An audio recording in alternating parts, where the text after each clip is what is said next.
Andrea Townsend,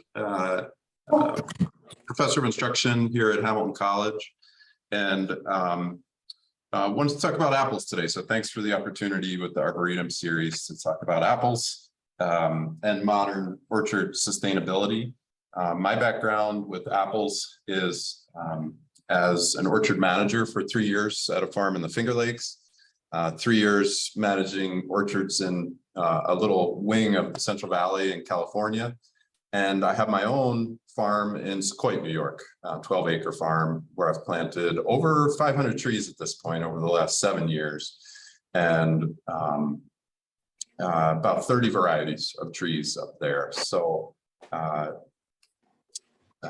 it's been a great experience planting that many varieties of apples, but I wouldn't recommend it. It's helped us hone in on the ones that really work for this climate. And of course, we manage entirely under organic management. So that presents its own set of challenges, particularly here in the East. So in the course of the talk, I thought that I would break it into 4 parts. We can start with the history and mythology of the apple. Following that with the biology and pomology, or the growing characteristics of the fruit tree itself. Talk about planting apples today so that anyone who wants to start a small orchard, even if it's 2 or 3 trees in the backyard or up to 500 on a 5-acre plot, maybe could learn from some of the experiences that we've had and other sort of burgeoning orchardists in the Northeast. There are a lot of new orchards being planted at this point.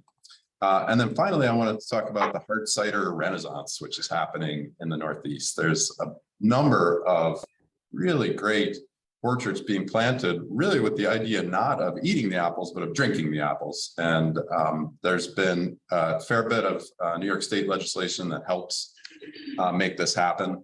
And there are numbers of really good hard cider producers, especially in the Finger Lakes, also in the Catskills. So starting out with the history and mythology of the apple. All apples come from originally this mountainous region in Kazakhstan. So if you put yourself in Central Asia, it's obviously a fairly rugged environment, as you can see. And what's visible in the picture, wherever you see these white blossoms, is this Malus cerevisiae. It's the ancestral or progenitor of everything we think of as the apple today. Grows wild. The trees can reach 60 feet in height. They can be a dominant part of the canopy in this landscape. It's a highly pastoral landscape. It's been grazed for many years, thousands of years. And indeed, it's under new development pressures today, so that there's quite a bit of worry that these wild trees are actually going to disappear to ever increasing development pressures in this part of Kazakhstan. The apple would have traveled out of Kazakhstan some at least 10,000 years ago. You know, good, solid anthropological, archaeological records of the movement of the apple, the wild apple, out of this region here, northern Kazakhstan, along the Silk Road. So it would have traveled east down to parts of China quite easily, and then west and up through Turkey and onto Europe along the Silk Road. And we have good records of that movement 10,000 years ago. Moving ahead a little bit, by 3,500 years ago, it was a well-established crop in all parts of Europe and all the way up into northern Russia. So clearly, just going back to that slide of the region in Kazakhstan, it's a hardy, temperate, cold, experiences a solid winter, experiences some serious weather. That's the apple tree. It's capable of handling those kinds of conditions. And so it found a natural home after traveling along the Silk Road, particularly in Europe. Along the way, as we'll see, it hybridized with European crab apples. There's nothing that is a functional progenitor or mimic of the modern big apple in Europe or in China or in the Americas. The big apples came out of Kazakhstan, but this hybridization with crab apples, of which there's several species spread across Europe, led to many of the varieties that make the basis of the apples that we eat today. Much, much more recently, the apple would have crossed the Atlantic roughly 400 years ago. As part of the what Alfred Crosby, the geographer, calls the Columbian Exchange, the post-1491 exchange of plants and technologies that really was bi-directional, with things like corn and potatoes and squash heading to Europe and Asia, and items like cattle, sheep, and apples heading towards the Americas. So really the tenure of apples in the United States, despite its kind of mythical proportions in the United States, or its representation as American as apple pie, its identification with identity in the United States, has a very, very short tenure, but it's been a very fruitful one. Out of its time in the United States, many, many new varieties have developed. This kind of understanding of the movements of the apple comes from anthropological and archaeological records. With the advent of genetic tools and the ability to sequence any organism we can get our hands on over the last roughly 15 years, we're able to use markers in the genome to determine a kind of genetic clock and follow the lineages of really any organism that you can get your hands on. And there's been quite a bit of work with apples. So this is a paper published just in 2017, came from a group of researchers at Cornell in collaboration with a group of researchers in China, reiterating everything that we understood from archaeology and anthropology in terms of that movement of the apple from the central Kazakhstan region. And I don't want to get too much into the weeds of the data that they present down here, but that hybridization with European crab apples and the hybridization with Asian crab apples, from that has developed everything we think of as the modern apple: big, juicy, delicious, sweet apple. There's an enormous array of apples out there. When I take a 3-mile jog here in Oneida County, I see 50 different potential apple trees off in the hedgerow every day. As far as named varieties, most of them are deposited about we have trees growing for almost every named variety in the world, growing about an hour away in what's called the Geneva Agricultural Experiment Station. It's a branch of the state end of Cornell University, right over in Geneva, New York, just in south of the central Lake Ontario, which is really one of the best agricultural areas in the country. Certainly one of the best apple growing regions in the country. And there's a phenomenal library, essentially like an apple zoo of every kind of variety you could think of growing over there in Geneva. And there's several people in charge of maintaining that property and also sharing this genetic resource with researchers literally all over the world at this point, because at this point, the apple is everywhere. Everywhere that it can potentially grow, it is grown. So just a nod to the work being done here in New York on the apple. In terms of mythology, beyond that basic sort of ecology and biology of the species and that movement, courtesy of humans around the world, it's become a big part of many sort of early stories, creation stories, and especially as a representation of health and youthfulness in Norse mythology. So this is Idun. She crossed paths with Loki and spent time in Asgard as far as the mythology goes, and always had an apple with her. And this apple was a representation always in Norse mythology of health and youthfulness, and has captured the imagination of artists from the 19th century right through the 21st century, the lore behind Idun.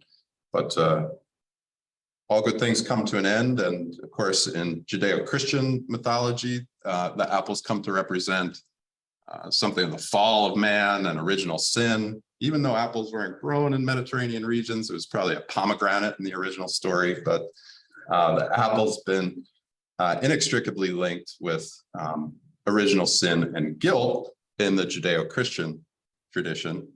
But moving across the Atlantic to the United States, we certainly developed our own mythology around apples. particularly through Johnny Appleseed, a story that we all became familiar with at some point in time, probably going back to elementary school. It turns out, there's some scholarly work. There's actually a recent biography published in 2012 trying to trace back, who was this guy? Who was he really? He is a real historical figure. Went by the name of John Chapman. He was alive in the first half of the 1800s. He died around 1845.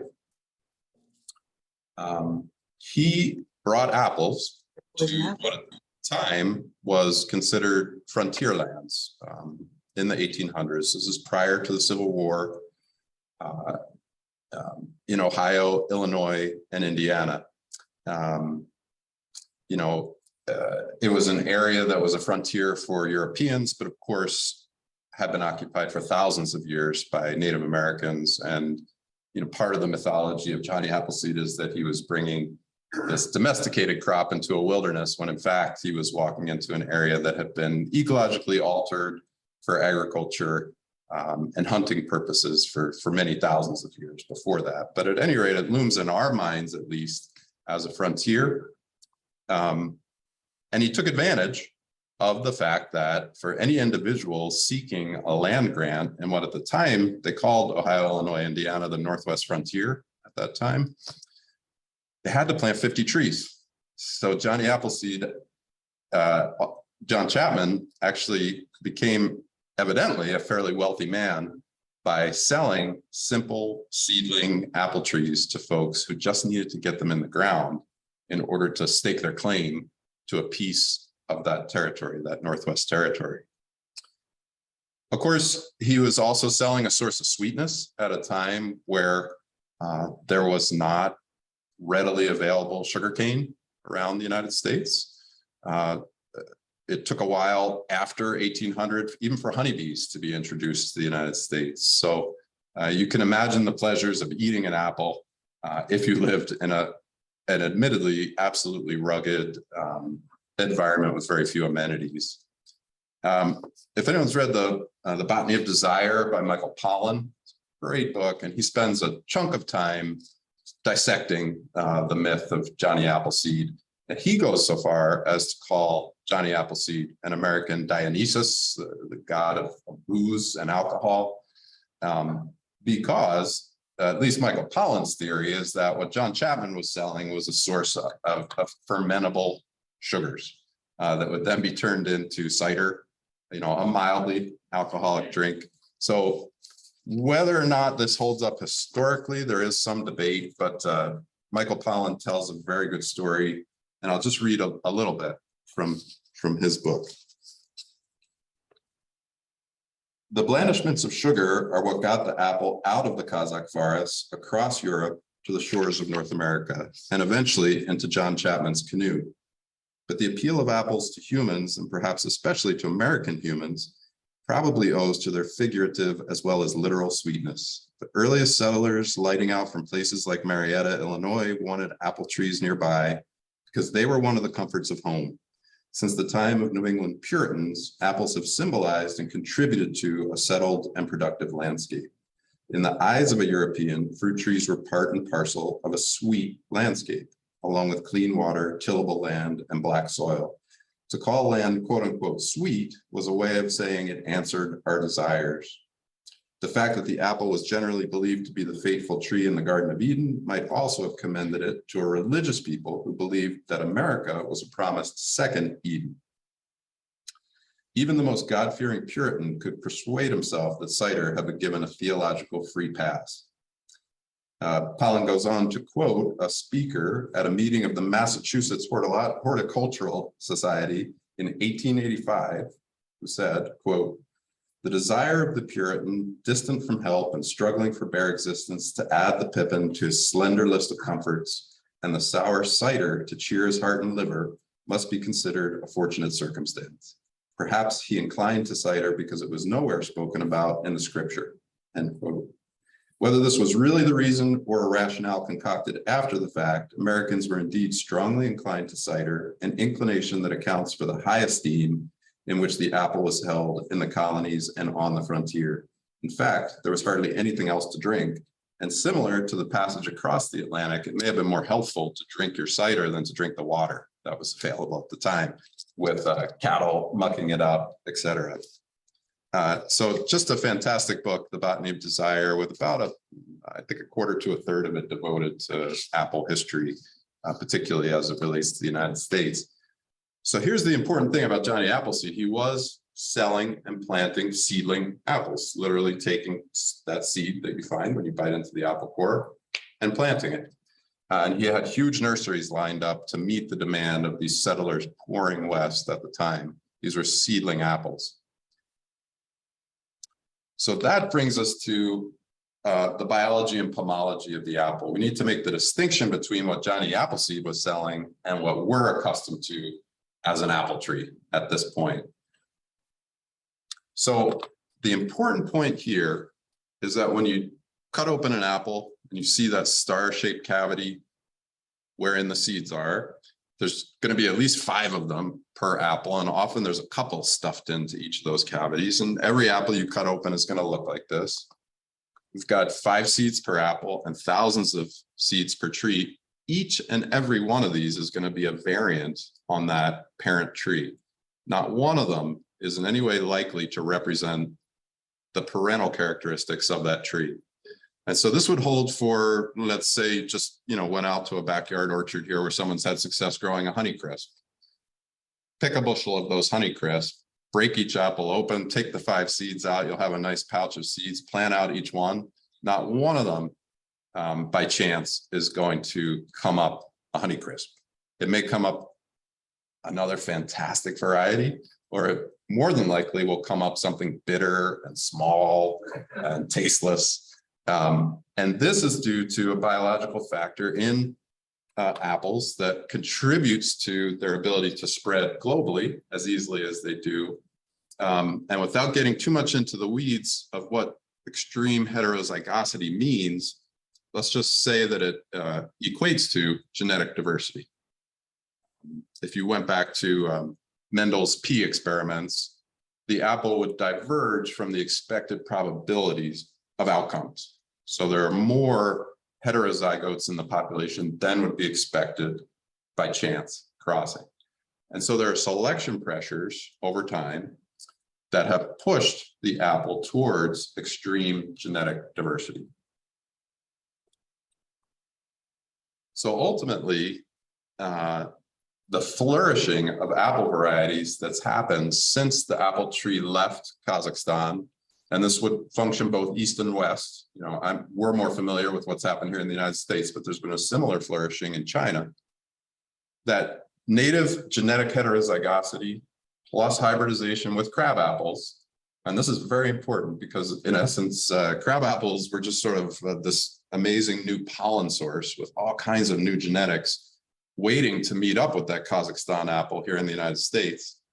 Ditto in Europe, several species of native crab apples that hybridized with the Kazakhstani apple.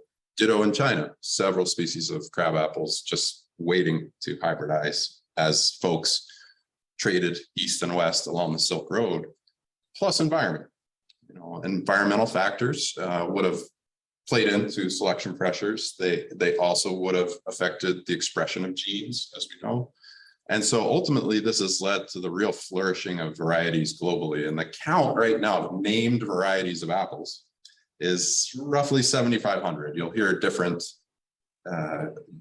estimates depending on where you look, but it kind of coalesces around 7,500 apple varieties known to people, and cherished by someone somewhere in some corner of the globe. As a result of this hybridization of that original Kazakhstani apple with crab apples influenced by the environment. And so this is elucidated through genetics, and that paper I had up earlier is the Dwan et al. Paper. But there's also, this is not a static system. There's a lot of future breeding going on. And in fact, Susan Brown, also at the Cornell Geneva Ag Experiment Station, runs the largest fruit breeding program in the world and has recently released 3 new varieties of apples, each of which took her about 23 years of breeding to bring to the table. They're being grown in orchards around the state right now, and there's a lot of hope that they'll turn into, sort of the next big thing with apples. Jim Cummins, also at Cornell, was a breeder of rootstocks, which I'll explain in just a minute what we're referring to there. But the breakthrough that he had is a disease-resistant rootstock. And then the extension agent at Cornell, Terrence Robinson, developed a new training system, a new way of growing apples that has also radiated out to all parts of the world. And from his office right over there in Geneva, he's constantly flying to Chile and Argentina and over to New Zealand and out to Washington to teach people how to use this tall spindle training system. And I won't go to this link, but there's a good article recently on some of the new efforts that have come out of that breeding program. And I'd encourage you to check out Susan Brown's website and see the kind of work that she's doing over there. So that brings us to grafting, because grafting is the selection. So if I were to pause on my 3-mile run and sample each of those 50 apples sometime between September and October, I might in that mix find something really good, something that I wanted to further cultivate.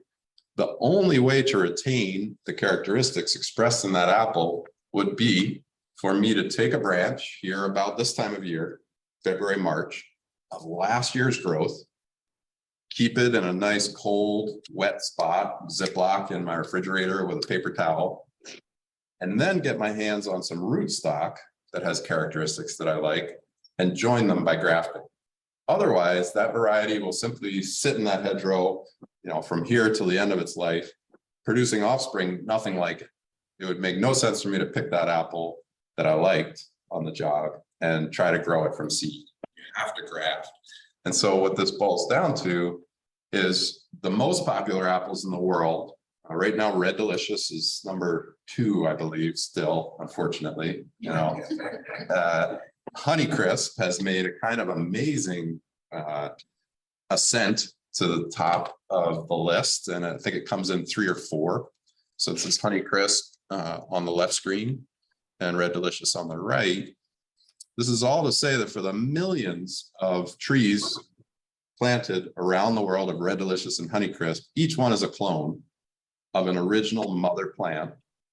Red Delicious, we know, comes from the 19th century and was part of a contest sent in to the Guernsey catalog.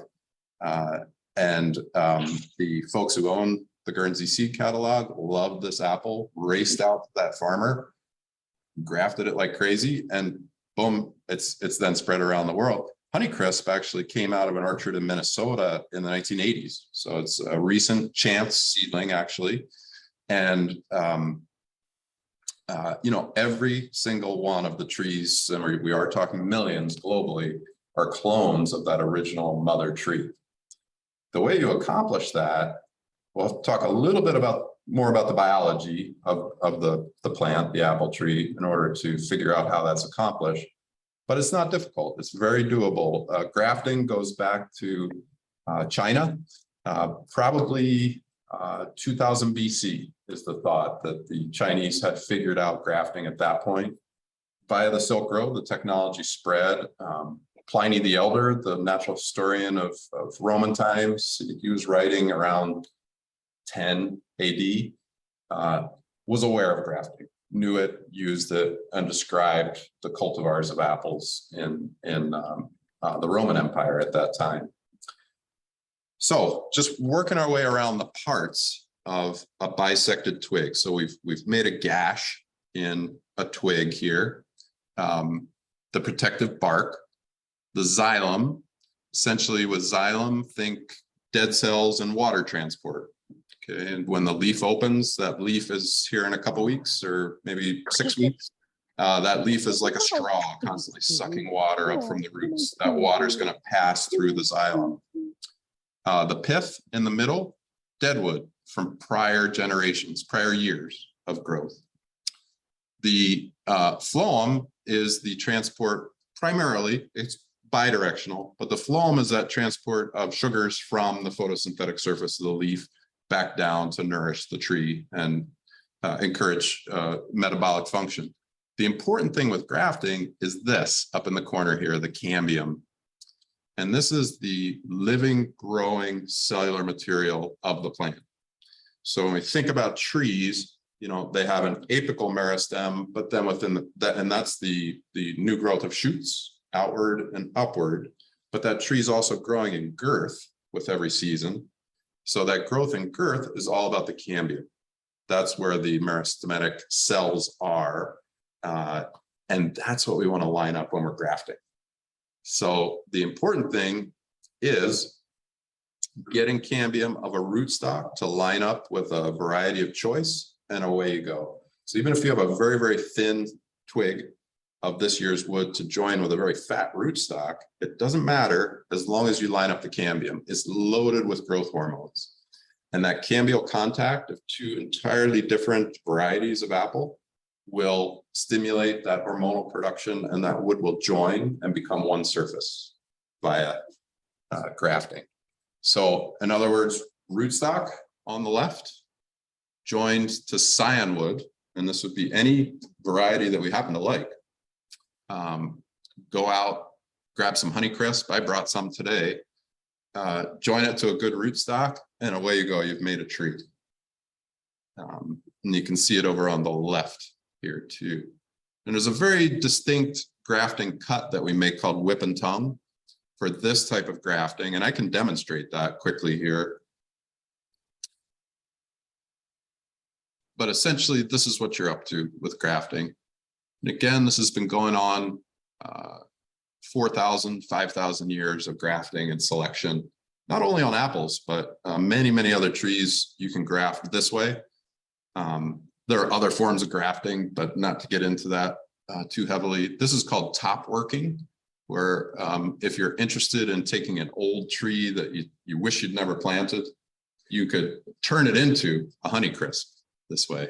You could even do this with a crabapple. And essentially, this is something that importantly you do in the dormant season. So right now it's grafting season. We're starting to, at my orchard, we're starting to collect scionwood. We have an order in for the rootstock that we want to use. So let me go back to this slide, and I could quickly do just a 2 or 3 minute grafting demonstration here. So let's just pretend that I've got one of these new modern rootstocks from Jim Cummins at Cornell. And you buy these from nurseries. It's going to have a little shag of roots here, but not much more than I could just wrap my hand around. You know, just a bit of roots. It's been grown exclusively for its capacity to be rugged and disease resistant. You know, the biggest thing is with the new rootstocks, fire blight resistance has been built into these rootstocks, and fire blight is just a horrible bacterial disease of apple plants. Generally, it was a southern disease in the past, but of course, with a changing climate and many of the characteristics of Pennsylvania and the Carolinas creeping up into New York, fire blight is one of them that we're starting to experience in orchards on a fairly regular basis.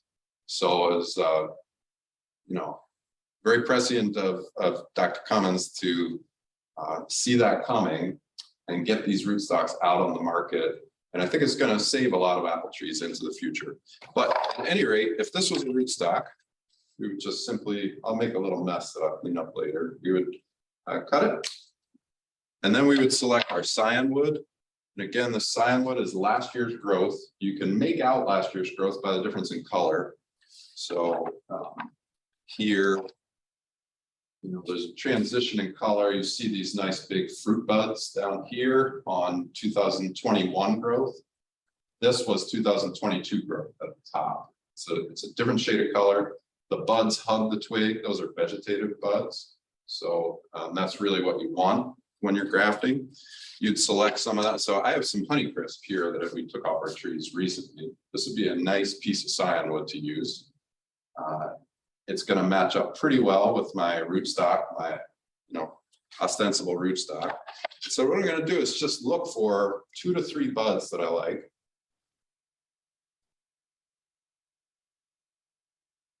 take my grafting knife and I'm gonna join my rootstock to my scion wood with these simple cuts. A grafting knife is beveled just on one side, so the cut is like this. You keep these very, very sharp. I actually do grafting workshops coming up in March, and I force everyone to wear those Kevlar gloves because I have duct tape on my thumbs usually the whole season because of cuts. But what we want to do is make about a 1/2-inch cut that bisects down the on an angle down the center of the stem. And what's visible here is actually a little line of the cambial layer. So that's what we're shooting for. To make the whip and tongue, I'm going to actually wiggle my knife down the center of the stem. And I'm going to, this knife's very sharp. So I'm just going to get it to a point where I've gone about half the width of the knife blade. That's deep enough for that tongue. And then I'm just going to make sure the buds are lined up the way I want them to be, get the orientation right on the scion wood. I'm just saving 1, 2, 3 buds for this. And I'll make a similar cut right there. Do a similar tongue.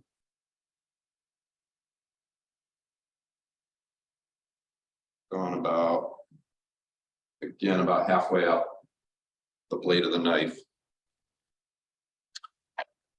And then if all goes well, these guys are just going to lock right into place. And I'll make some adjustments so that the cambium is lined up nicely. If there's a difference in diameter, cheat it to one side. That's the important thing. It really doesn't matter. All that exposed cambium on the broader diameter rootstock will heal itself up, no problem. Just get at least one side lined up, and you're good to go. And from there, what I would do is tape this with a special grafting tape. It's a nice stretchy tape. You can get it online.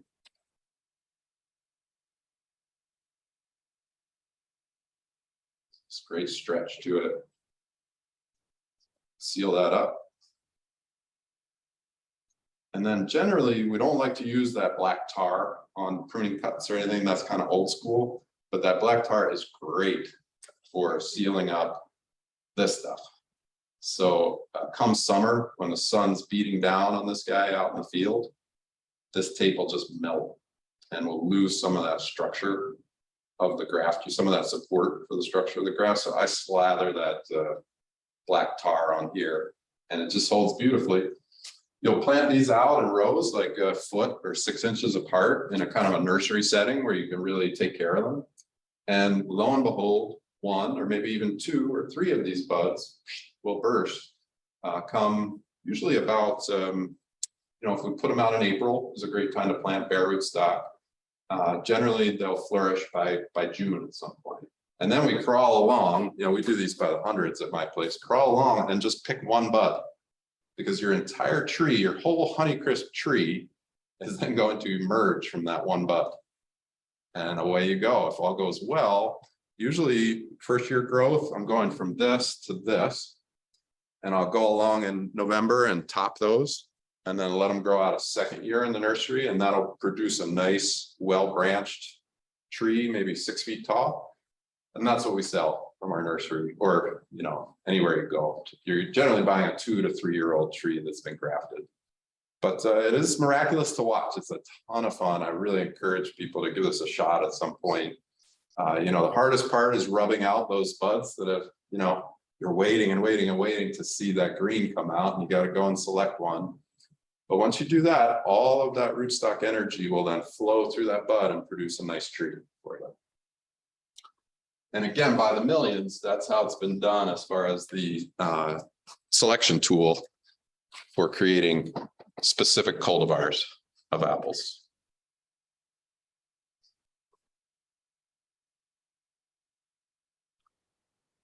Now, here's maybe an interesting statistic that you wouldn't guess, but the leading producer of apples by a lot globally is China. And again, think back to the Silk Road, think back to hybridization with Chinese crab apples. Most of this is for domestic consumption. Some of it is for export in the form of concentrated juice, dried apples, etc. But by and large, you know, big country surrounded by a thriving market in other Asian countries for apples, and a ton of apples are grown in China. European Union is second. Turkey, you might not think of as an apple growing region, but again, if you think back to that Silk Road route, it's just a hop, skip, and a jump west of Kazakhstan to flow up through Turkey into Europe. And of course, it's perfectly positioned to receive from both the west and the east. Turkey is shares characteristics of, you know, of both ecologically and culturally. And then the United States, you know, solid amount of apples, but you know, tremendously dwarfed by Chinese, European, and Turkish production.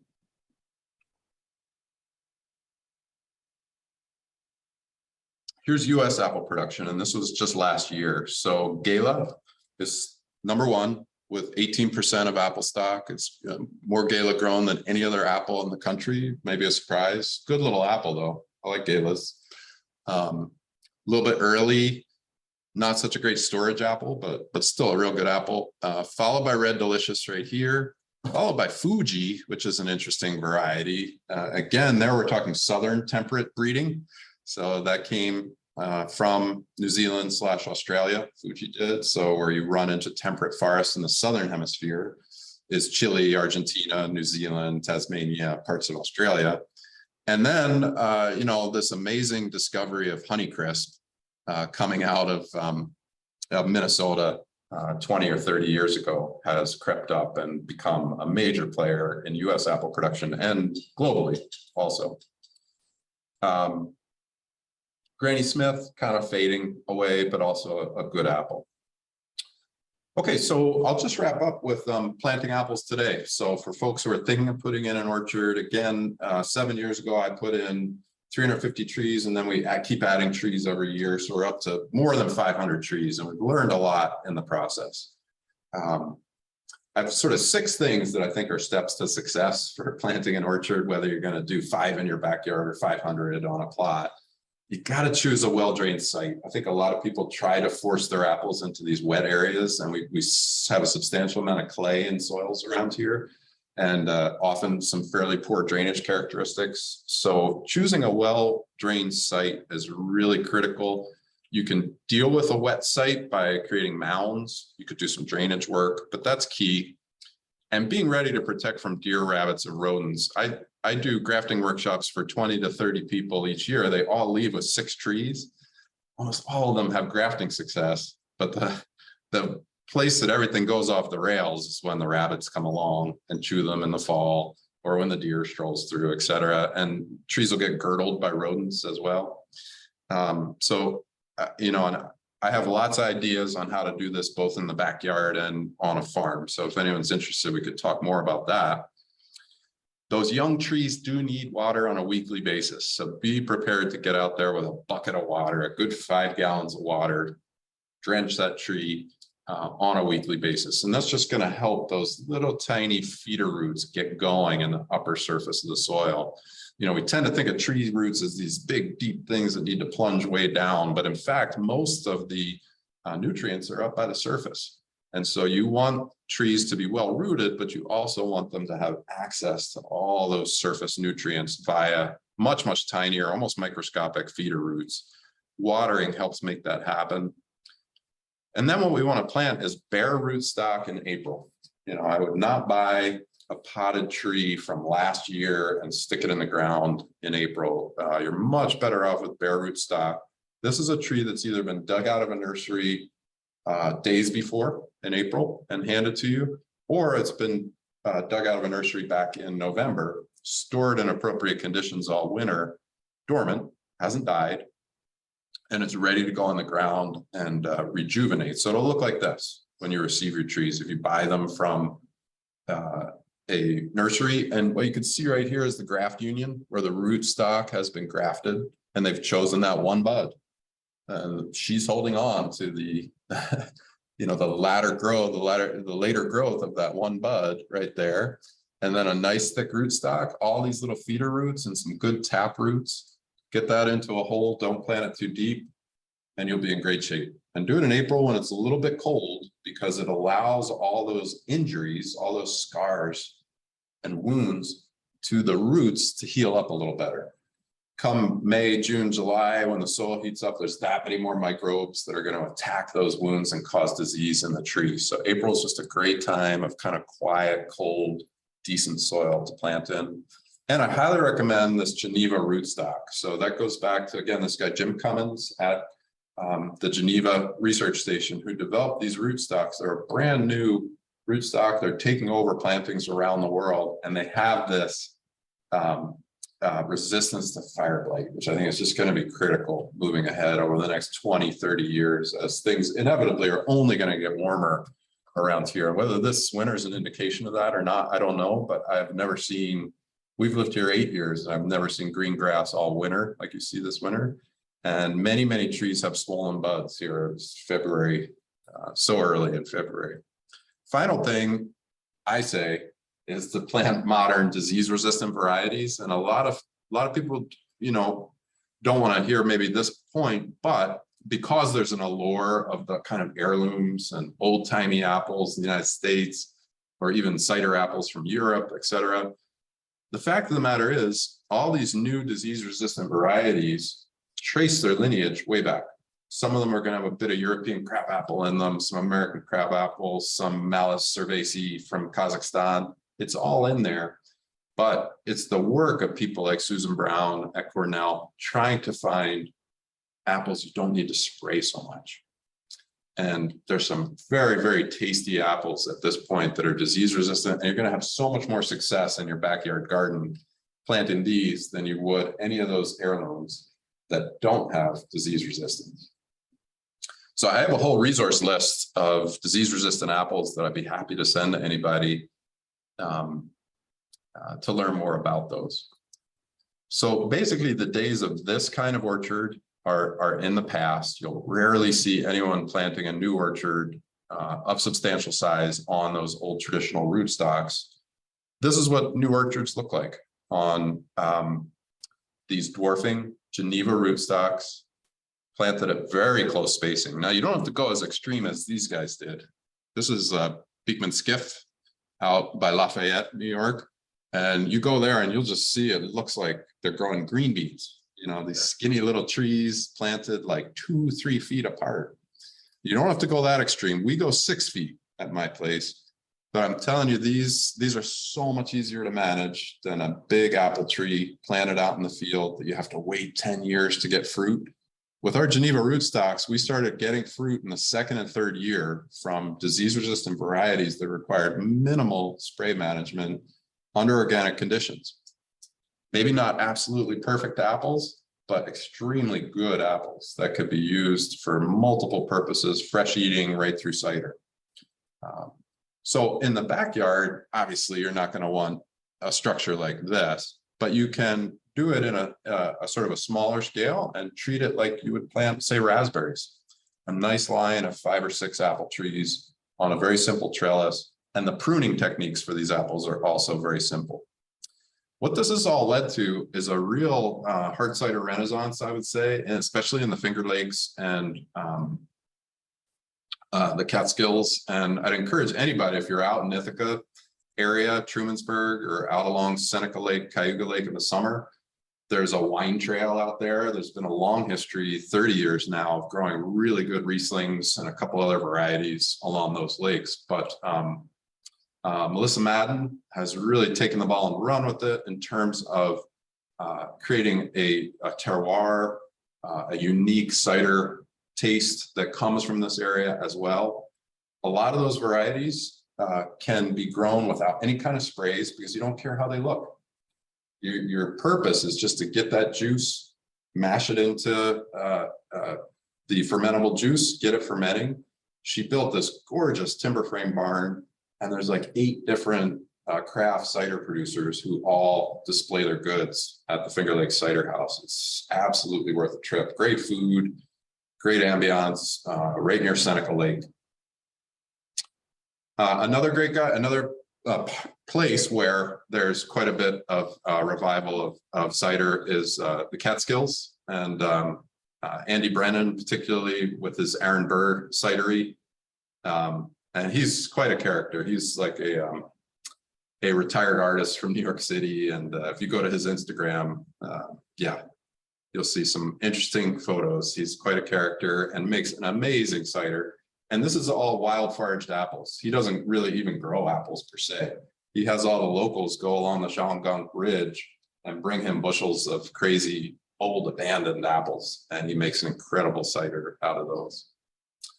Okay, so I'll leave it there. And that's my email. So if anyone's interested, we kind of do it all at this point. We have a nursery, so we have trees for sale, all Geneva rootstock, and all modern disease-resistant varieties. We sell apples. We have a CSA, a UPIC CSA, and we do the Clinton Farmers Market, the Utica Farmers Market, and we make cider.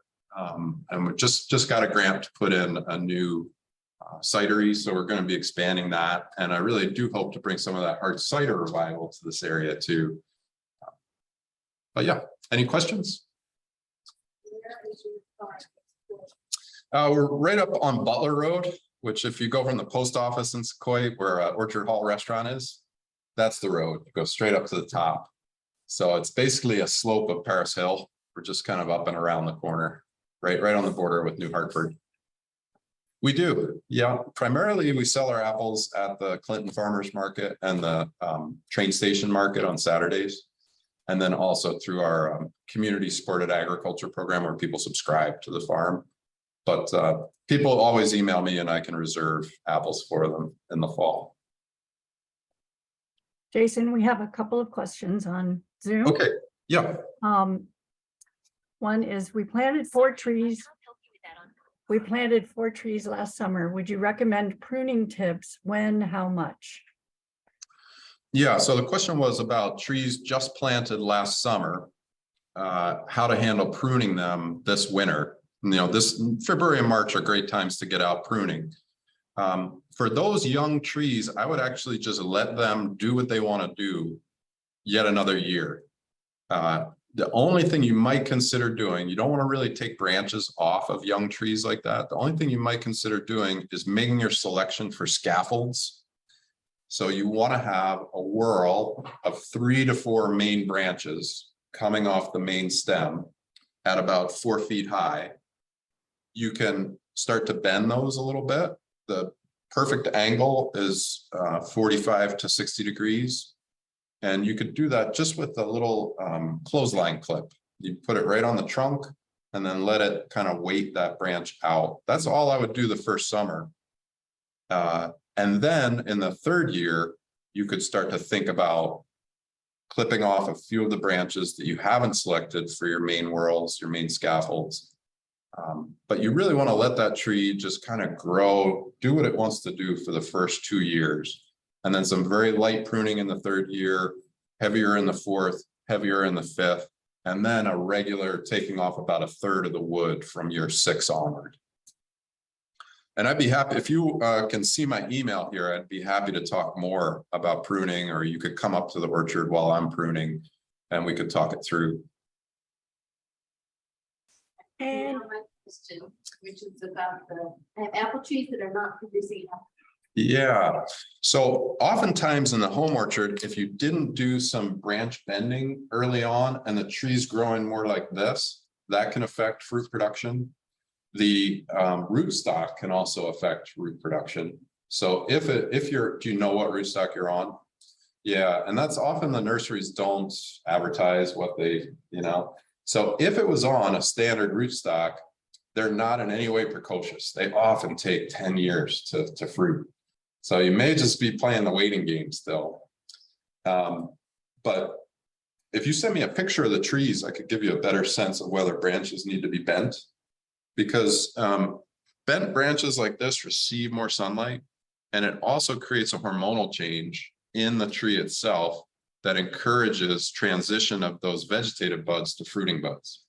You know, and a tree growing like this might just be thinking, I got to outcompete my neighbors and get up there and dominate the canopy, and not putting energy into slowing down and fruiting. So orchardists talk about a calm tree with few branches, lots of nice spread out lateral and lots of fruit buds rather than vegetative buds. It's really easy to screw up a tree and get it into this crazy vegetative state sometimes, in turn with pruning and whatnot over the years. But yeah, if you send some pictures, I think I could diagnose what's going on. It's not too late to bend branches. You know, with a big trees like that, you might even use cinder blocks and some rope and just get those branches pulled out and started into that more fruiting energy as opposed to vegetative.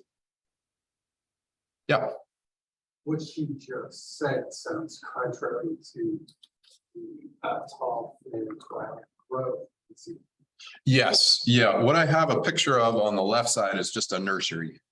So there, what's happening is we just plant the trees about a foot apart, and you're essentially seeking to get fit as many trees as you possibly can in, because they're only going to be there 2 years.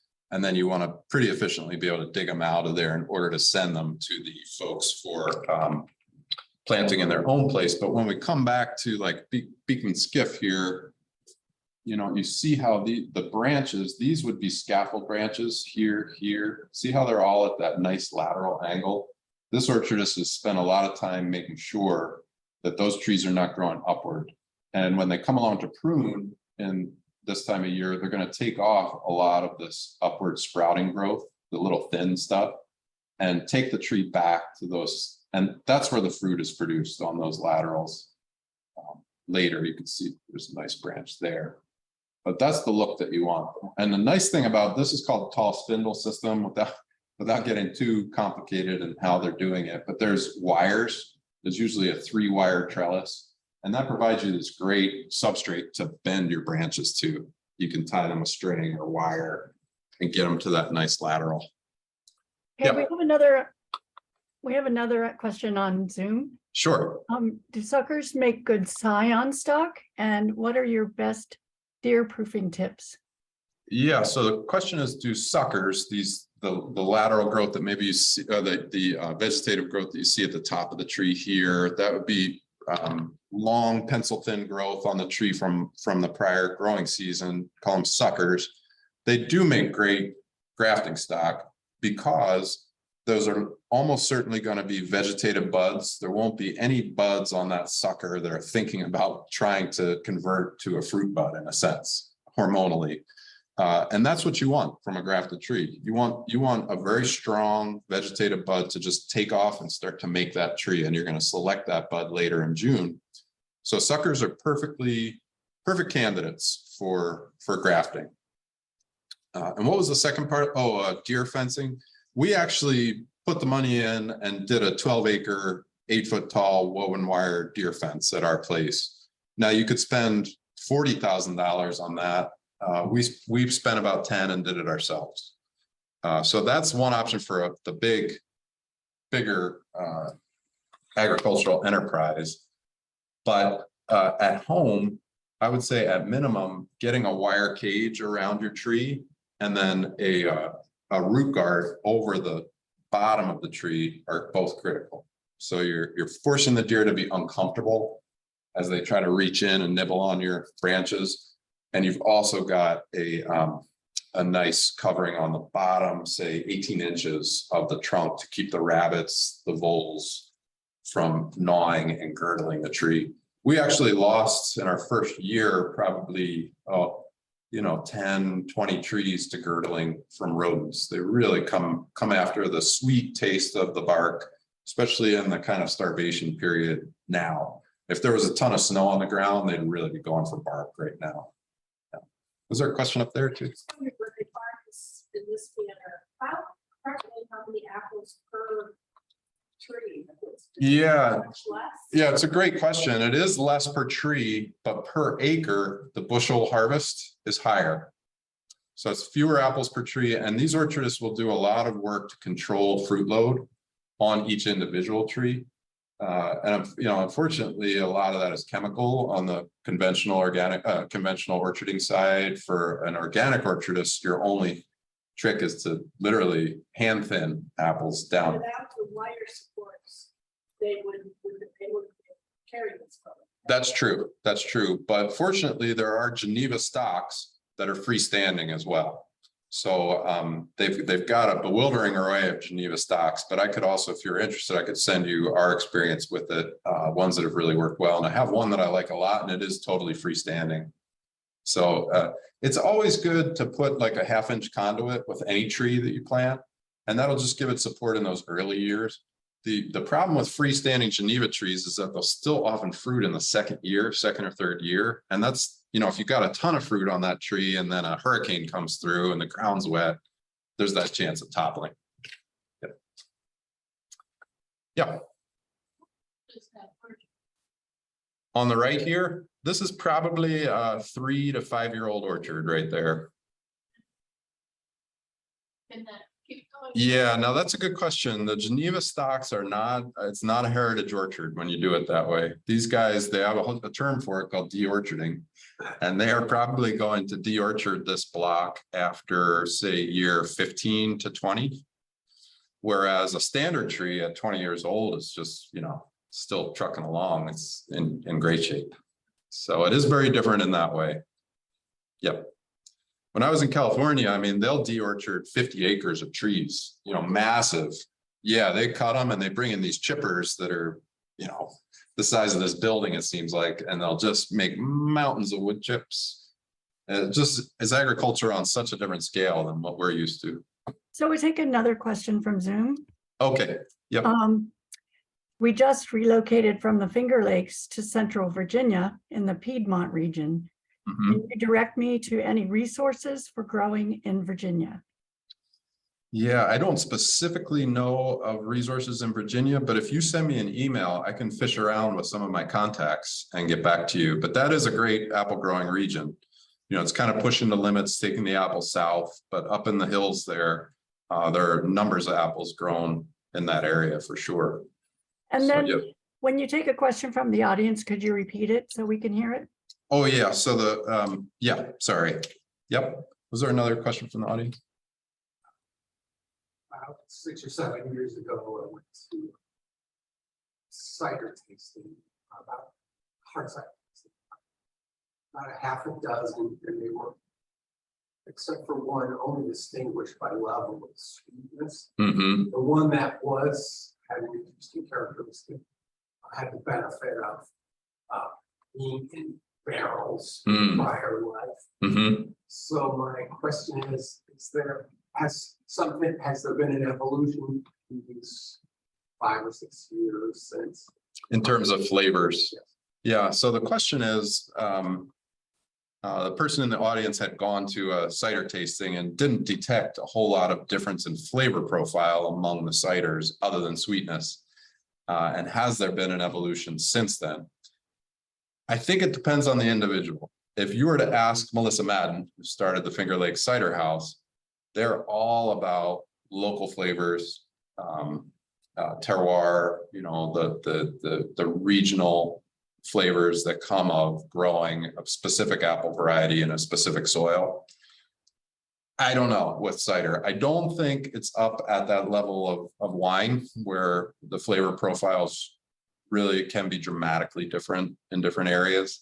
I still think of cider as more of a workaday kind of beverage, you know, and hard cider was certainly a frontier drink and just a homesteader's drink throughout its history in the United States. In England, they drink a ton more hard cider than we do. And I think that a lot of what the folks at the Finger Lakes Cider House and the cider makers in the Finger Lakes and Catskills are trying to do is to mimic some of that. France and Spain also have really deep hard cider cultures and specific times of the year where there are cider celebrations and they drink it in different forms, sometimes just very vinegary and without carbonation even. So there's a lot of experimentation, and I would say check out Aaron Burr Cidery. His use of the wild apples contributes some really interesting flavors to his cider. You know, he's a wild man. You know, sometimes you'll open up a bottle of Aaron Burr cider and it'll just, you know, you lose half of it. It just explodes, but he doesn't care, you know? So he's still selling $20 bottles in Manhattan. And he'll throw carrots in there and ginger in there and get his shawangunk apples going with orchard apples and makes all kinds of mixtures. So really interesting guy. Couple more questions on Okay. Zoom. We planted 8 trees in the southern Adirondacks last summer. About 4 made it and 4 died. Are there varieties that are truly hardy and can make it through the hard Adirondack climate? Yeah, there absolutely are. And there's a nursery in Potsdam that I would recommend. They specialize in zone 4 apple trees. So the question was that these folks lost their apples planting them in the southern Adirondacks. And I would check out this Potsdam orchard. They really have put a lot of energy into breeding trees that grow well in northern climates. And again, if you email me, I could send you a list of some of the trees that we found do really well in northern climates. It may be that you also want to avoid the newer rootstocks when you plant in an extremely cold environment like that, and fall back on these slower growing, more standard rootstocks with a strong, hardy northern cultivar variety on that rootstock. And you might have more luck than with the Geneva stocks. You know, these Geneva stocks are really bred for that 40th parallel kind of temperate, you know, it's cold over in Geneva, but it's nothing like southern Adirondacks. It's still a zone, practically a zone 6, just being in Geneva. And one more question, is the Geneva rootstock dwarf or semi-dwarf? Yeah, so the question is whether those Geneva rootstocks are dwarf or semi-dwarf. If you do a search for Geneva rootstocks, there's some great charts that'll come up online. They've put a lot of the stuff online. It runs the gamut. So you can go from a like a 25% size tree of standard right on through 50% all the way up to 75% of standard. The Geneva rootstock I like is called Geneva 890, and it is about 65 to 75%. So it's a semi-dwarf and just a very hardy rootstock, has done great for us. I mean, we're practically in a zone 4 being up on Paris Hill where my orchard is. You know, I go from Clinton to there and you feel the difference in temperature, feel the difference in exposure with the wind blowing, and our trees do great up there on Geneva stock. Okay, any other questions from the audience? Okay. Yeah, Thank well, thanks you. so much, everyone. Really Oh, appreciate it. Thank you, Oh, one more everyone. question. Oh, okay. Would you eat the skin of an apple grown from conventional? Oh, okay. The question from the audience is, would you actually eat the skin of an apple grown from a conventional orchard? You know, I'm not a big one on that. I don't want to totally, you know, add to the worries of farmers around the world, but I just think that there's an awful lot of sprays going on conventional apples. They're spraying for scab in May. They're spraying for bugs all through the summer. There's growth regulating sprays going on it in the spring. There are growth regulating sprays going on it in the fall to make the tree, to make the apple hang longer and get plumper, you know, and not drop. So those guys are spraying an awful lot. And I would be very wary. I would wash those apples really well, you know, at minimum. So and organic orcharding is very difficult. And there's also the whole concept of consumer preference. And, you know, we've come to expect this giant, perfect red apple. It's really not realistic. You know, for the 10,000 years of people wandering the Silk Road, no one was eating a perfect apple, but they're very enjoyable apples. And that's what we're trying to produce organically. And again, with the hard cider revival, which is really a no spray revival, drinking the apple rather than eating it is part of that as well. But I'm very leery of conventional apples. And I know some great people who grow conventional apples, great farmers, but when it comes to the end of the day, they know that they can't sell an apple with the least little spot on it to the conventional market. It's going to get rejected. So their whole business relies on that perfect apple at this point. Yeah. One more quick question, and then I'll say thank you. How do you pronounce Macoun? Macoun. Okay. That's the way I've always said it, at least. I'm not saying that that's Bible, but yeah. I want to thank everyone who's here on campus and those of you on Zoom for coming, and let you know that the next talk is February 25th. We'll have a alumnus, Scott Brenitzer, will be here, and he's going to talk about promoting tree planting, either in urban areas or he has his own landscape business, and he's planted and encouraged his clients to plant hundreds of trees, and he's going to be talking about that. Thank you all. Well, thanks so much. Thanks.